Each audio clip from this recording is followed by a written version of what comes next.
As you know, our event industry is all about networking. And I can say that everybody in this room, as I look out, I have worked with you, are friends with you, and it just warms my heart. This next group are all industry friends of mine. Some I've worked with back in my former days of hair and makeup, and some are very new. If you don't know about the hair and makeup, we'll talk after this. I'd like to introduce a good friend of mine, Lucas Mendieta, up.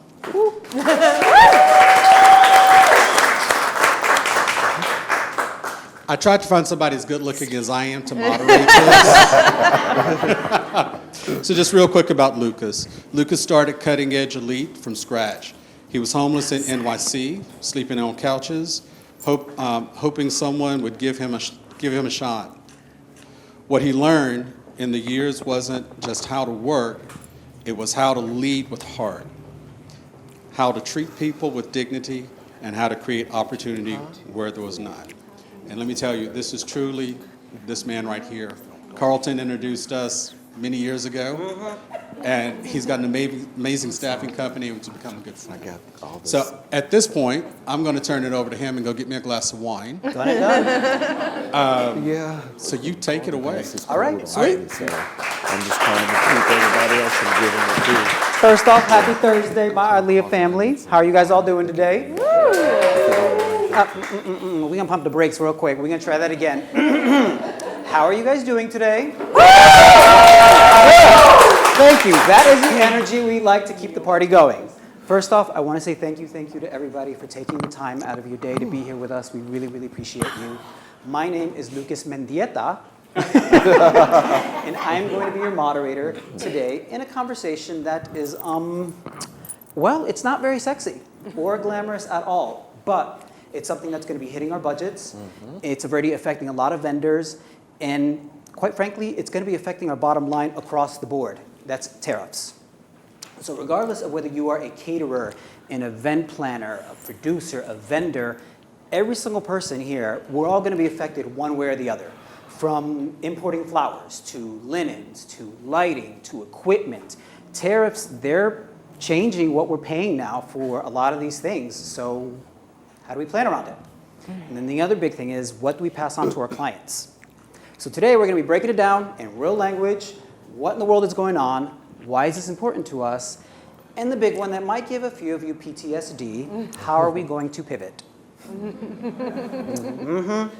So we are joined by some pretty cool people. Our panelists, they are all leaders who have a lot of really good insight into how these trade policies are going to be showing up in our supply chains, in our invoices. So, we're going to be touching base on things from costs and sourcing, disruptions, but at the same time, we're also going to be talking about ideas and creative solutions that everybody here can bring, back to your teams.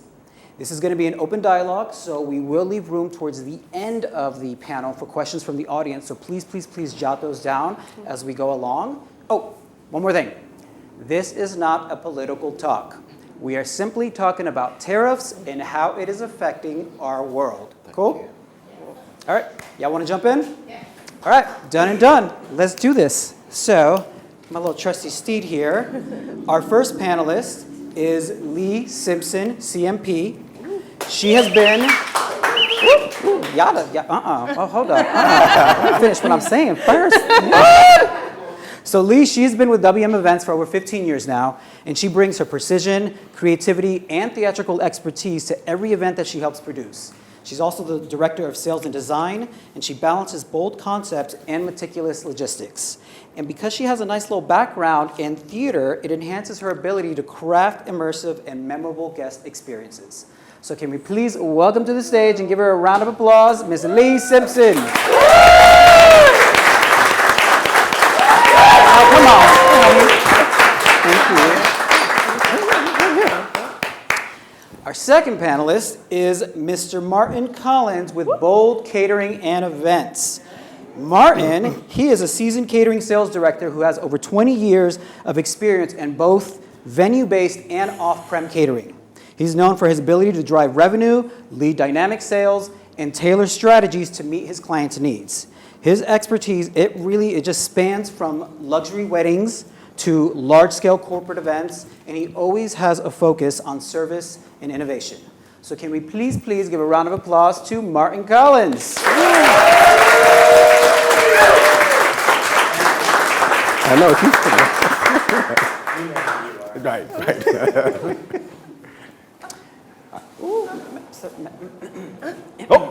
Sorry. I like the yellow chair. This is not a Wendy's.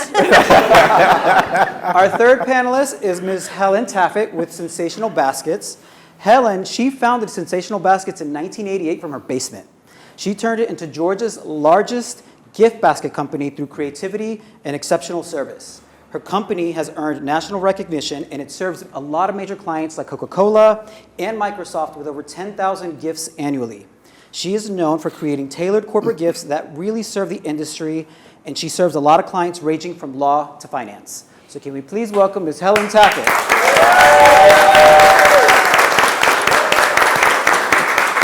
Can we get a hug? Of course.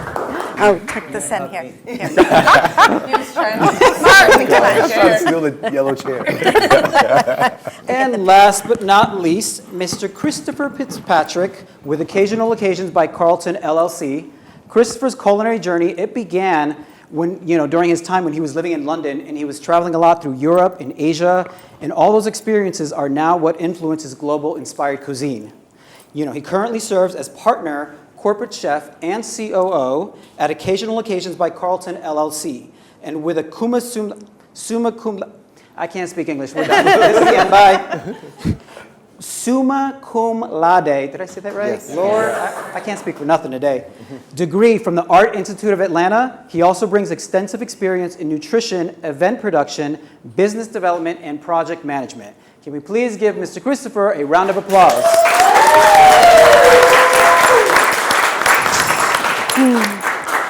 I'll hug you. Don't kill me. You're out. You gotta call him out. Sir. Lord. What else you got there? I got a lot. So on today's episode of the World 2025 Tariffs. So the events industry, we are a resilient bunch of people. We have dealt with all sorts of wrenches and shenanigans thrown our way, but we always seem to crawl on top because we're creatives. It's what we do. We think outside of the box, and we will jump in the trenches when need be. Which is funny because we've also survived a lot of things thrown our way. A lot of people here dealt with 9/11. We had the market crash of '08, a good old global pandemic. And now in 2025, tariffs, which is lovely. So now, in all seriousness though, tariffs, they're really abstract because you hear about them and we talk about it, but you're like, I don't know. But I know that it's really affecting everybody here in totally different ways. Which actually brings me to my very, very first question that I would love if all four of you guys can answer it. We'll start with Leigh and we'll work our way down. That would be amazing. But what is one surprising or overlooked way that you've seen tariffs impacting your part of the events industry?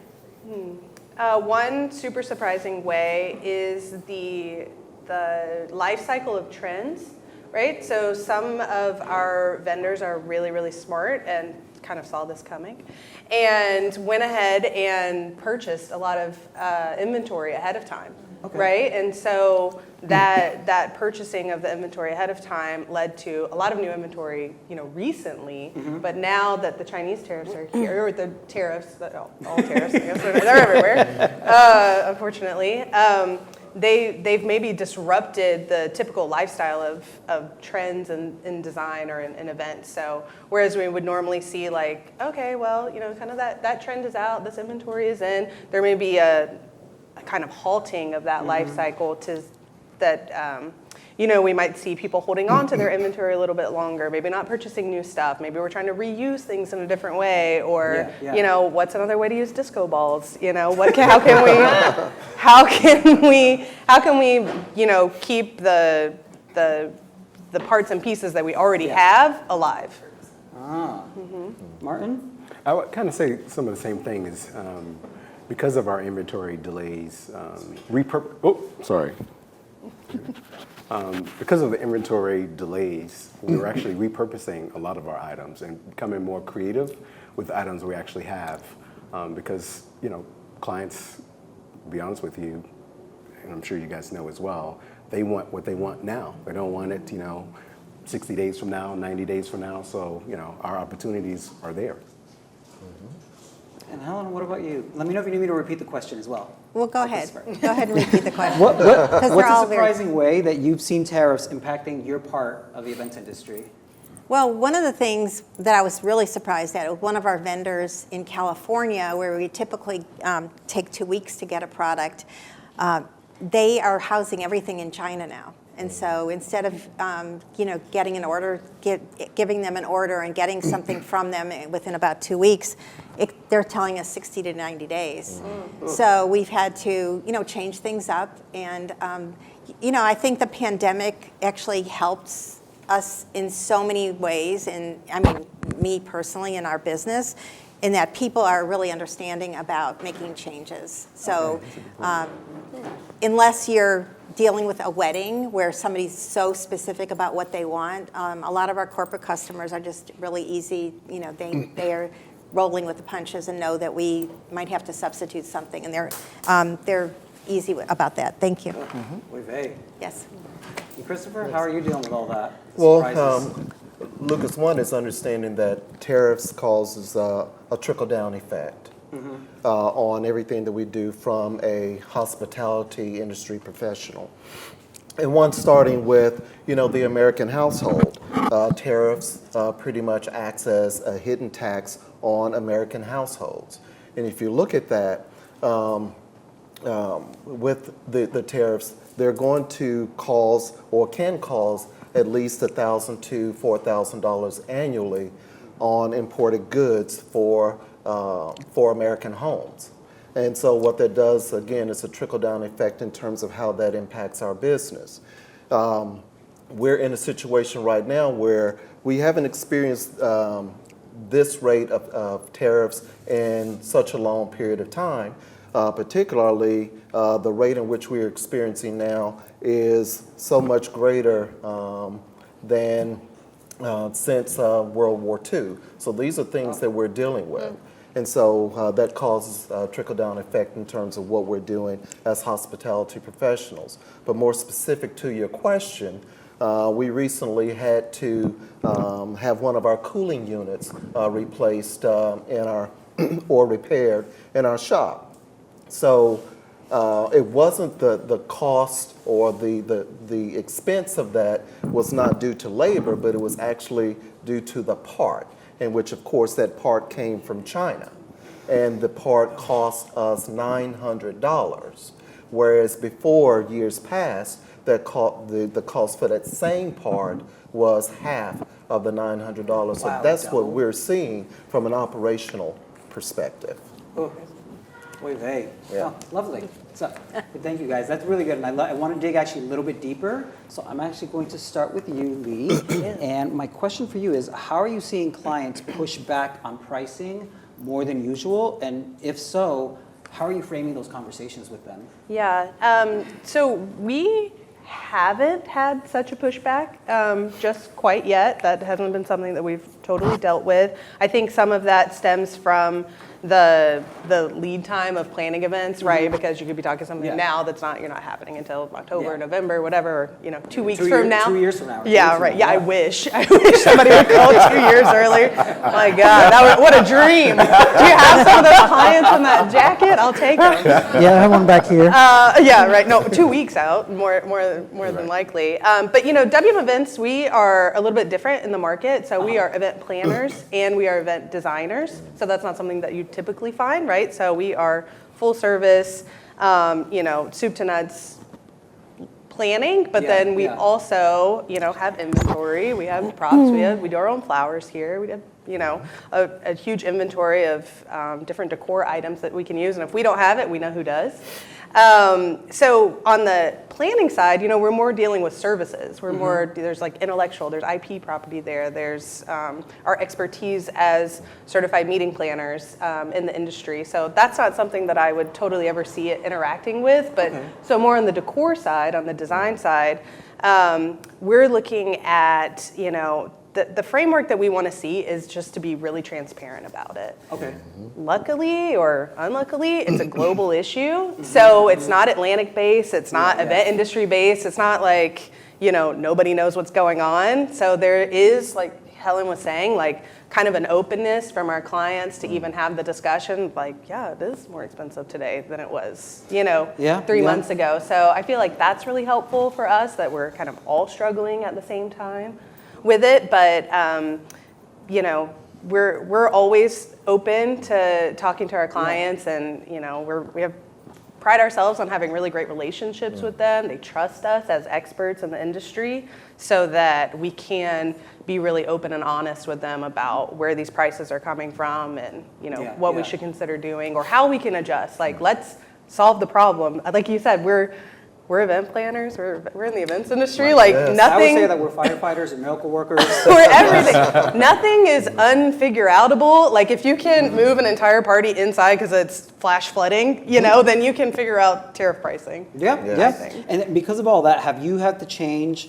just the way that you're building your RFPs or your contracts when you're working with clients who expect even uniform pricing nationwide? Because I know you're all over the place. Yeah, we're all over the place, but I would say that we don't really deal with nationwide, that kind of expectation. I will say that from an RFP perspective, it may take a little longer than it normally does, which clients really don't like, because whereas normally we would just, okay, I know how much a linen costs. I know, I can estimate these things in my head because we've been doing this for so long, but now we're really taking more time to double check, get the quote, make sure it's right, make sure there's not any surprise, So tariffs from other vendors that are coming back to us. Yeah, because you guys work with vendors and partners all around the country. All over, yeah, exactly. So it's more about double checking that and making sure that they're on the same page as us so that we can be on the same page with our client. Okay. Yeah. Well, done and done. Corporate events to florals, huh? Hey there, Martin. Hey. How you doing, sir? Good. So my first question for you, Mr. Man, is when you're working with couples and they want this whole Pinterest-worthy arrangement, which we all know, and they're on a budget, and they're on a budget, which we love that word too. We want fancy but budget, and now you have to balance honesty because of what's going on in the world with tariffs and costs. How are you doing that while still delivering, the luxury experience that you give? Sure. One of the things that we love is families that have that exciting Pinterest mood board, right? Everyone loves that. And, we start with that collaboration, and I look at it as it's just inspiration. And we start from the inspiration to what we can actually execute itself. When it comes to the budget family, as you just mentioned, we give options. We have a signature option, then a mid-tier, and then a higher tier. I think oftentimes people may say they don't have a budget, but we all know they have a budget. Yes. Right? It can be $5,000 or $500,000. But you know what? We focus on what inspires them, and we give them options. And sometimes those options, we may have to pivot. Maybe those flowers can't come from the Netherlands. They may be faux flowers, but we still are inspired and excited about their Pinterest board, but we give them options. But, don't rule out that they can't spend more money. Because so oftentimes with our designers, they told me they have, this budget. You show them other options, and that $5,000 budget could be $8,000. So because a lot of florals, like you said, from the Netherlands and all that, if there's a delay or the cost went up, are you sourcing or partnering with more local people to try to give more options to your clients in case hey, we don't have A, but we'll give you B, C? Not necessarily European partners. We have more Central America out of Miami as well. We work with, if it comes down to, as Leigh just mentioned, kind of last minute, we work with some of the local providers like Kennecott as well as Halls, but that's usually last minute. Because they're more expensive than everybody else too. So, Okay. Yeah. Nice. Yeah. So now we're going from, florals to swag bags, Ms. Helen Taffet. And I know that you got a lot of clients and they all want their gifts to feel very personal, but we know that tariffs are not playing by those rules, and now you have to think a little bit more outside of the box. So, a question that I do have for you is that, That was the wrong thing. Here you are, Helen. My bad. Here you want. Are you finding it harder to personalize or curate gifts at scale because of like the limited product availability or the price hikes that are happening because of tariffs? Actually, no, because we've been in business for 37 years, we have done this before. I mean, we've seen tariffs, we've seen the pandemic, we kind of can experience all that. So we take our experience and know which vendors we can count on, which vendors might do price hikes, and so we curate gifts based on that. And then we forecast. So right now we're really busy doing gifts for law firms, and we were just busy working with with wealth management companies. We'll start working on Christmas, but we know what vendors we can count on. Okay. And are you staying ahead of the game, with like the different packages or building different offerings because certain things may not be available? Yes. I mean, it's like that vendor who, we're probably not going to use them. I mean, we're not going to know unless we want to do something for Christmas. We're not going to count on a vendor that has a 60 to 90-day lead time because that just doesn't work. I mean, doesn't work for really anybody sitting on that panel, and it doesn't work for us. So we find alternatives. What's the normal lead time that you should get? Usually, I mean, they were a California vendor, so we have vendors all over the country. Okay. And I, go to the fancy food show and look and go to the Atlanta Marts. We're always looking for new vendors. So typically our vendors are going to turn something around within a week. We try not to find vendors on the West Coast because it takes so long and the shipping is more expensive. Okay. But if we need to. But this vendor had some very unique things, and we would have, we ordered a lot from them, but we're not going to anymore. Not if they're going to have a 60 to 90-day lead time, unless we decide for Christmas. But then again, we might order 1,000 pieces and then sell 2,000 at Christmas. Then what do we do? So it puts us in a kind of a precarious position to depend on a vendor like that. So. And have you been in a situation where you have to, give a client a heads up, like, hey, I quoted you this price, but now it's going to be that price? Yeah, I mean, and they're really understanding. They're still understanding about price hikes. So yeah, they still are. And I think part of it is our relationship with our clients because we've been in business for so long, and we have clients that have been with us for a long time.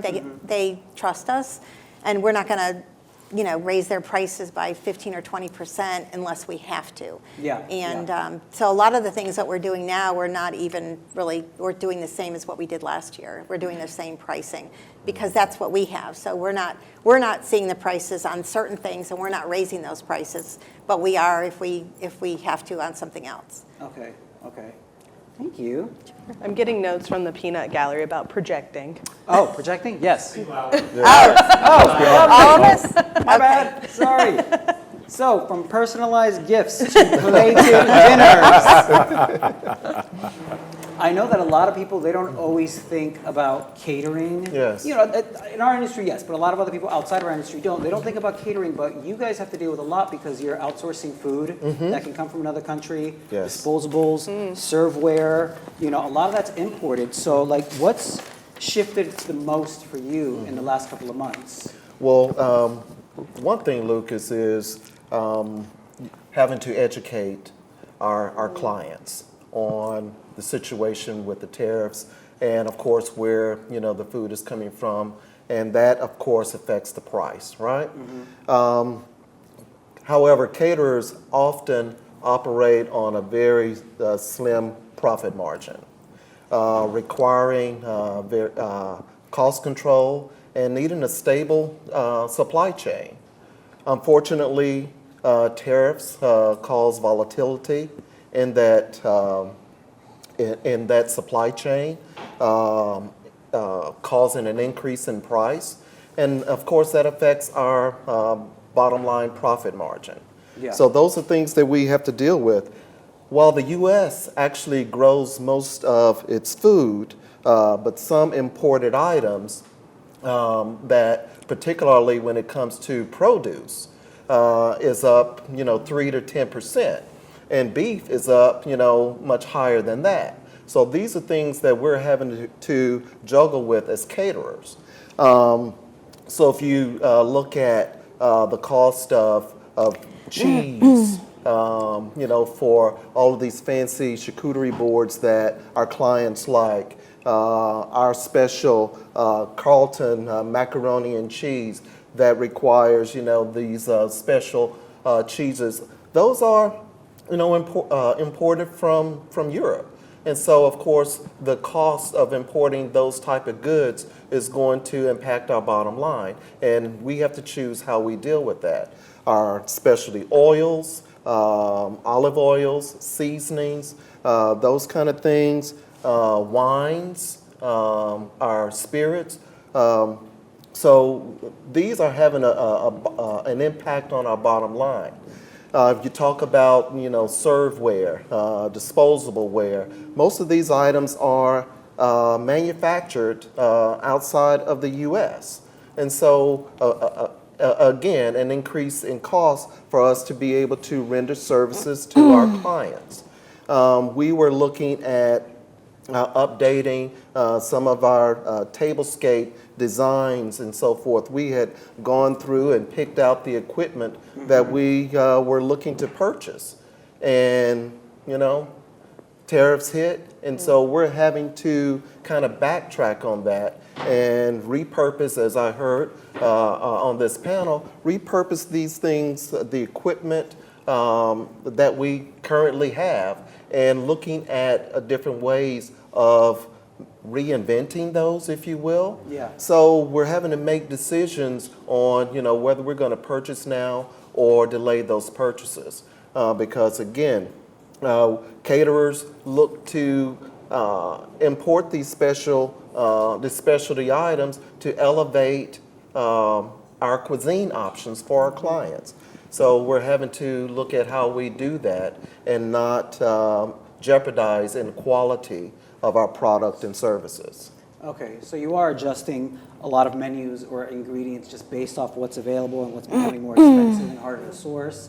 Have you had any tough conversations with any of your clients?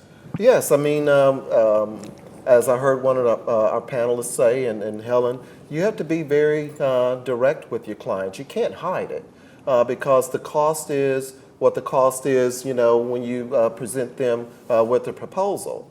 But as Martin said, you have to provide options, and that's what we do. We have to provide options, but let's say, for instance, those specialty cheeses that we may want to use or any other ingredient, we have to now source more safe or less tariff-sensitive items, but you also have to look that may change the profile of the cuisine that you're used to preparing.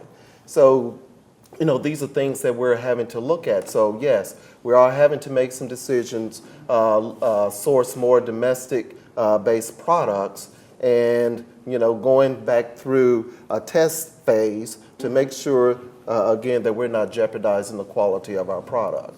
And then how do you communicate all that to your clients without making it seem like you're passing on the burden? Well, we're, kind of in a, we have to decide, one, whether we're going to absorb that cost that's going to impact our bottom line profit margin, or we pass that on to the client. So you have to talk to the client.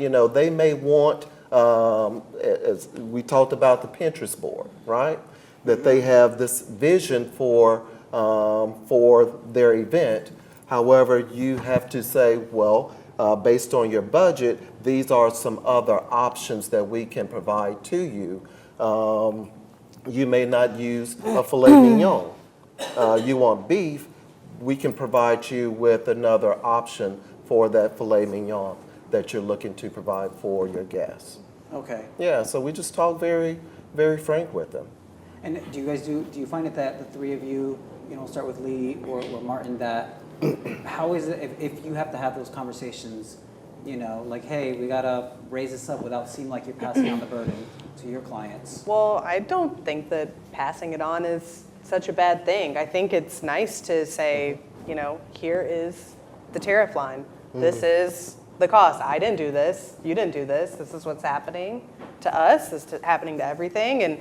And you know, show it for what it is, right? I think that can be more transparent to the client than otherwise. You know, there's this thing too that happens that tariffs raise prices and very seldomly do they go back down afterwards. So I think it's nice to be able to, it's like, okay, and here's something that we can remove when it's removed. Unfortunately, it's like day to day. Right. Yeah, yeah. Is it here? Is it not here? Did he decide, you know, like who decided what, when, and on what, and from whom?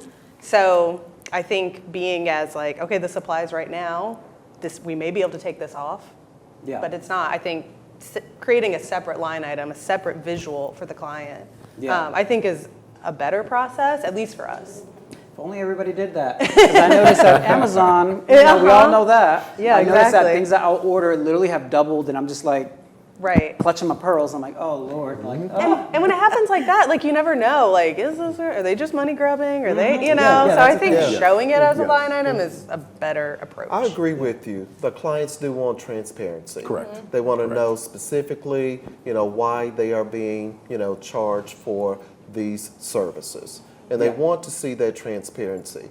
And if you do that, then what you're creating is that client loyalty, and you're not damaging your brand.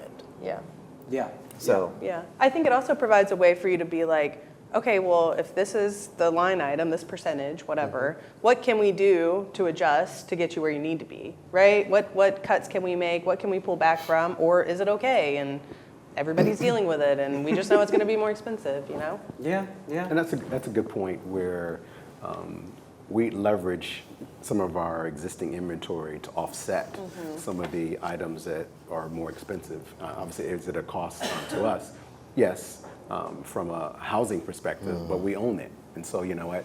Since we own it, we can reduce the price to offset any of the tariffs as well, too. Yeah. So, Okay. And just be, and kind of what all of the panel members are saying is having that relationship and valuing that relationship and just being transparent. And this is not a national thing, this is an international thing. And it changes from day to day, but at the same time, it's not like you don't know that there's tariffs. Everyone knows there's tariffs. Yeah. No, only Atlanta. Only Right, Atlanta. only Atlanta, yes, yes. I was going to ask, does anybody in the audience have any questions or anything you want to throw their way? Miss LaToya? Oh, gosh.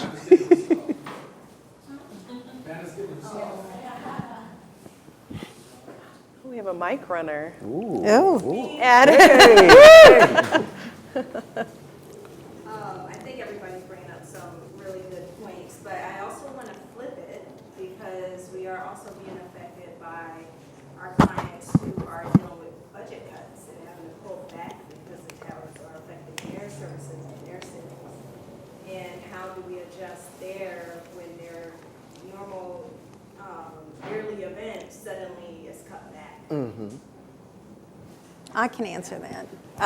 Well, so we talked have. about this earlier today. Yes, we were talking about this earlier. So we have a gift, and we offer it at various price points. And we're finding that this year we're getting a lot more requests for this gift at the lower price point. So you offer options, and you have to adapt and say, okay, I'm not going to offer just this product at this price point. I'm going to offer it at 2 or 3 price points. And it makes it a little bit more complicated on your end probably, but if you're offering that to the client and they understand that they have choices, it's you know, they don't want to be held to something that's $100 if their budget is $50. So if you offer them options, they're going to keep using you as a vendor.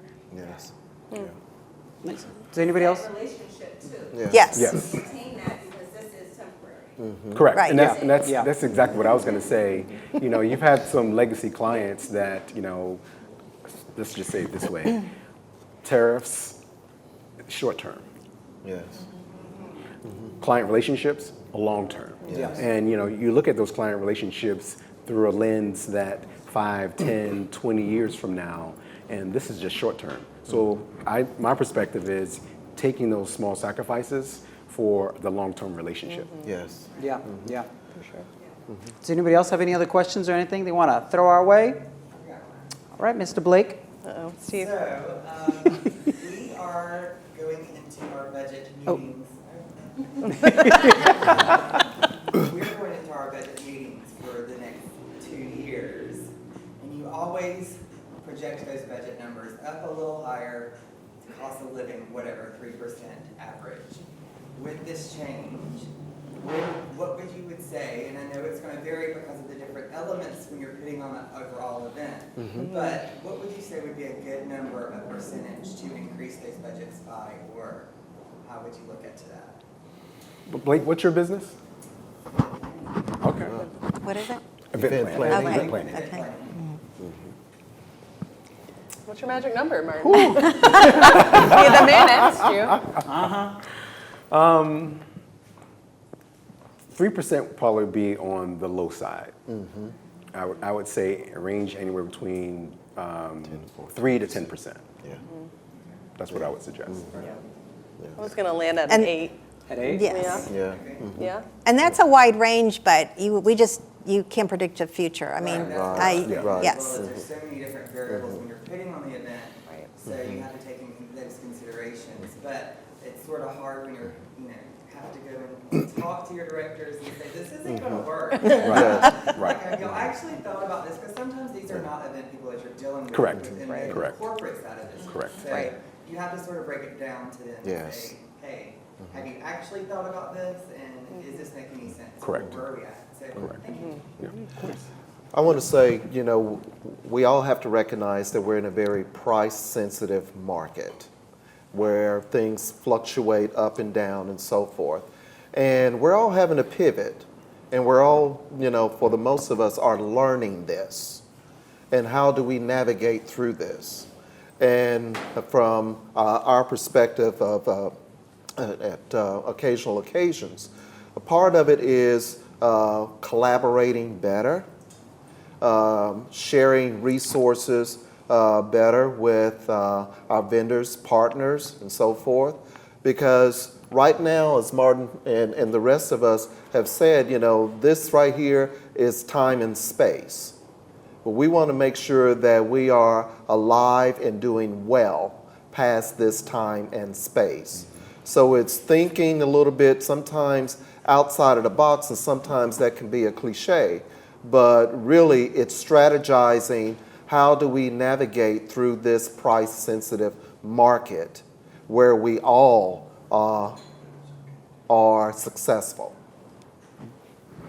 Yeah, yeah. And for me, I own a staffing agency, so it's a little harder to gauge, but I've noticed it with a lot of my clients that they, again, they have budget cuts. So they always hire their core staff, and then I kind of fill in the gaps. So instead of needing 10 from us, they hire 5. So, instead of before, we would only really focus on front of house, waiters, bartenders, management, anybody who's going to be front facing with a client. But now okay, cool, let's start focusing on offering, people who can be production assistants, people who can assist back in the kitchen, more people who can help with setup, to kind of be able to get a little bit more creative, because I've noticed that a lot of my clients have been cutting back. So ooh, I got to go out there and go on the hunt and figure it out and do the dance. When COVID hit, and we lost all of our business, I started to provide staff as essential workers. So I partnered up with a lot of different, I got government contracts, with a lot of food kitchens, a lot of delivery services, and just had staff just helping out in that way. So, it's just, we got to get creative and figure it out and make it happen. That's just what we do. We can do it. Yeah. We can do it.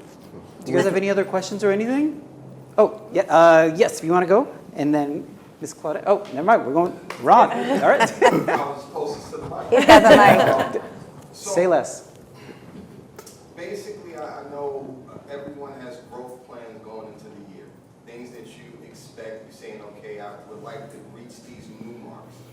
Have you noticed have you had to make any changes or reduce, what your goals were going into the year with the expectations of dealing with the tariff?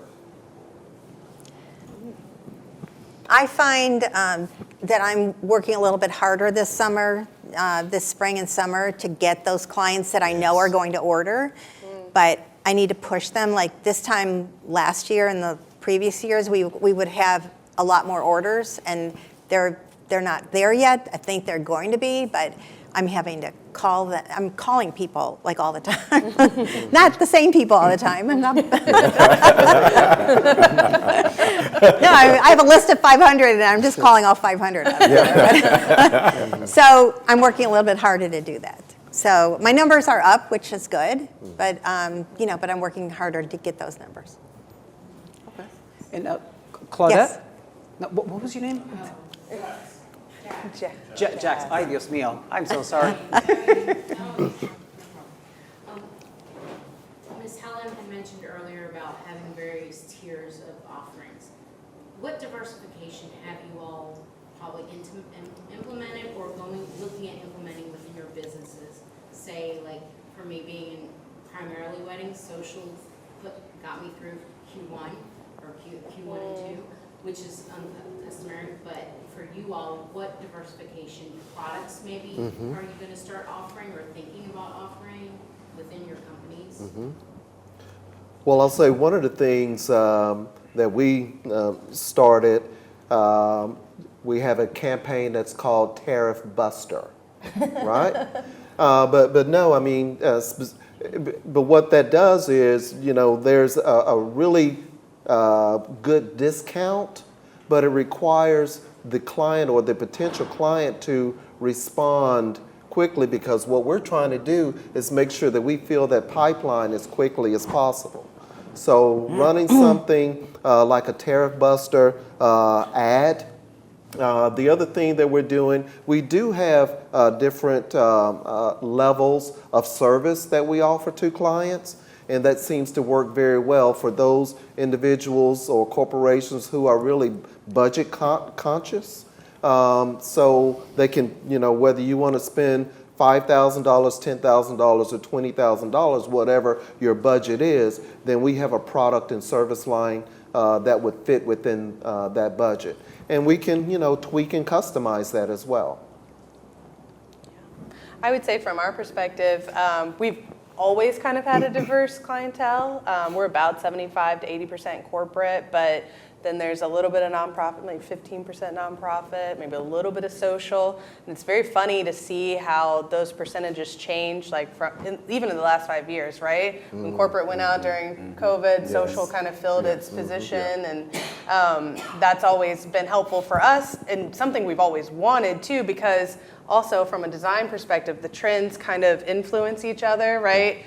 Coca-Cola's not ready to have the same kind of party that the mitzvah had 2 years ago. And so, you know what I mean? So it's like, oh, and arch walls are in. Finally, you're getting it. Okay, got it.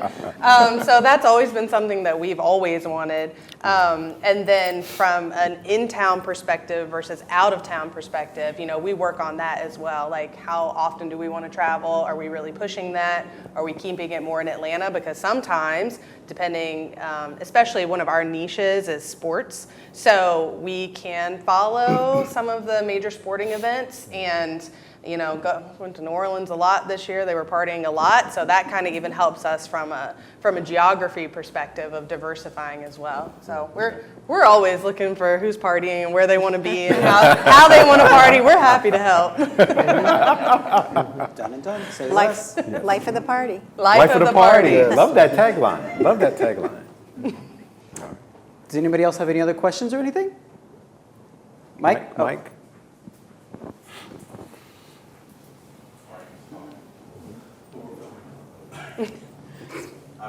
So my question is going on pricing events for people that are long term. So you set your price today, but in 6 months is the event. How are you looking at like things that fluctuate, and are you thinking about having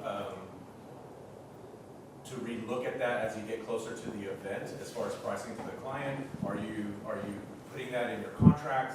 How has anyone thought about looking at that type of variable and how we communicate that to the client?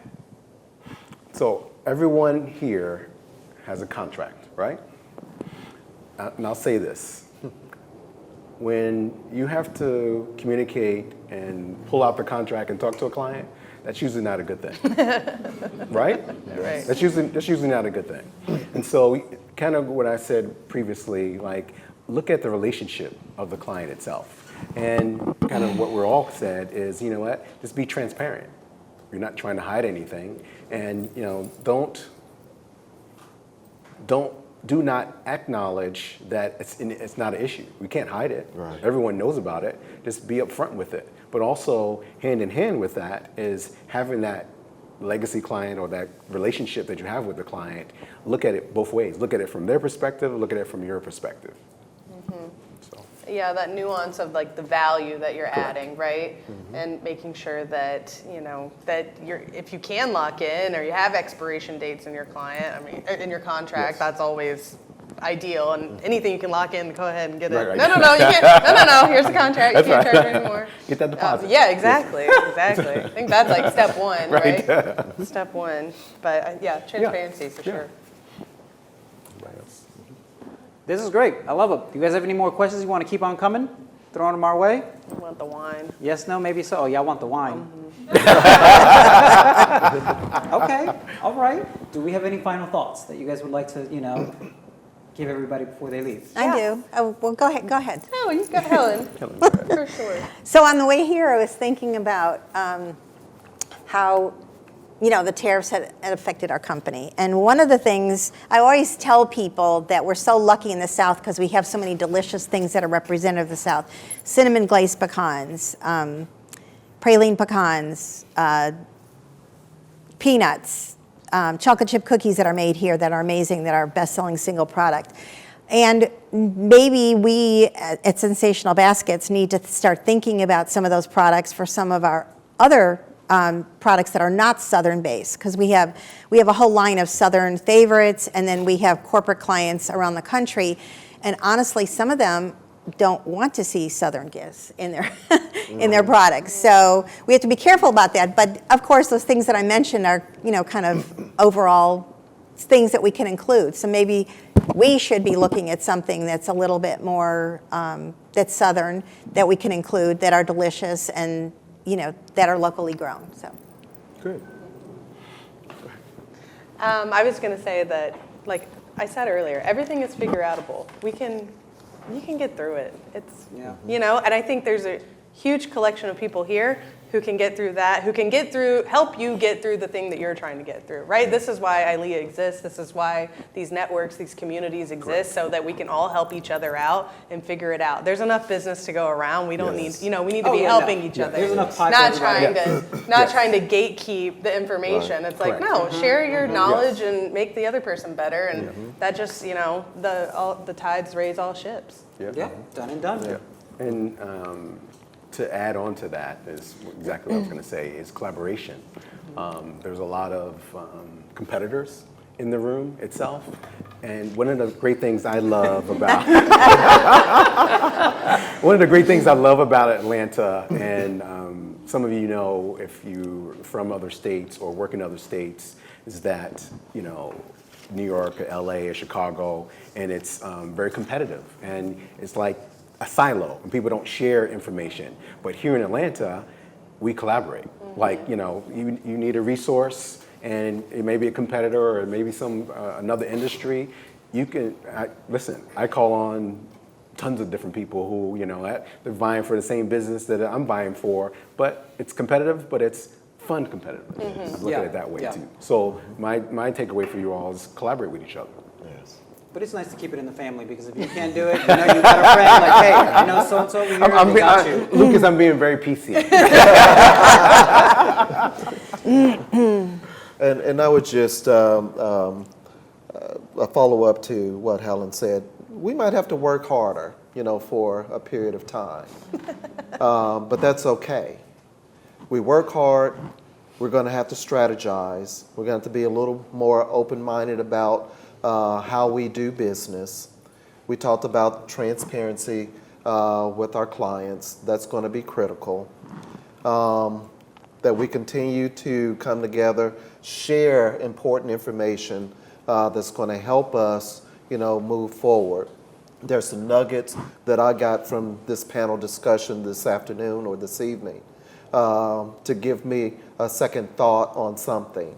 So as long as we continue to work together, and make sure that we all are in the same room come next year this time, and we're celebrating the fact that we survived this tariff short-term period, right? Amen. If we survived COVID, we can survive the Yeah, tariffs. amen. That's right. That's right. Amen. That's right. That's right. Yeah. That's right. Thank you guys. No, these are really a lot of really good nuggets, and I hope that you guys got some good intel out of this and stuff. But thank you. Thank you. Thank you. Lucas. Thank you. Thank Can we you. please give everybody a round of applause? Ma'am. It was almost as good as if I was sitting up here.